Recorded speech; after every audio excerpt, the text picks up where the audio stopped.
সকল মিথ্যা, হয়রানিমূলক, রাজনৈতিক উদ্দেশ্য প্রণোদিত, গায়েবী সমস্ত মামলা প্রত্যাহার হোক।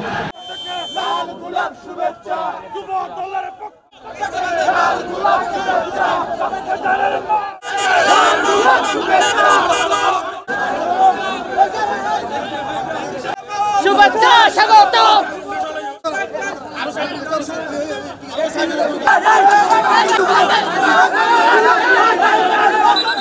না, এটা একটা মিথ্যা মামলা।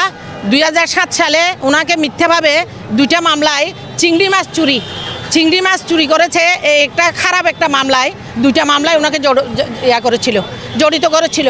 পরবর্তীতে উনি জামিন হওয়ার পর উনি যথারীতি কোর্টে হাজিরা দিতেন। তো আজকে ওনার মামলার ধার্য তারিখ ছিল। আজকে আমরা ওনাকে খালাস দেওয়ার জন্য দরখাস্ত দিয়েছিলাম। তো আমাদের ম্যাজিস্ট্রেট সাহেব সেই দরখাস্তগুলা উনি গ্রহণ করেছেন এবং ওনাকে ফৌজদারি কার্যবিধির 249 ধারায় খালাস প্রদান করেছেন দুইটাতেই। পেয়েছি এই মামলা দুটি থেকে আমরা 249 খালাস পেয়েছি সাক্ষী আনার ব্যর্থতার কারণে। এই মিথ্যা মামলায়ও আমরা আজকে এই সালাউদ্দিন আহমেদ সহ চকরিয়া এবং কক্সবাজারের শীর্ষ নেতৃবৃন্দ সকলেই এখানে আসামি ছিলেন, মাসুরির মামলায় আসামি ছিলেন। তো আমরা আজকে ন্যায় বিচার পেয়েছি। হাজিরা দিতে এসেছিলাম, আদালতে শুনানির পরে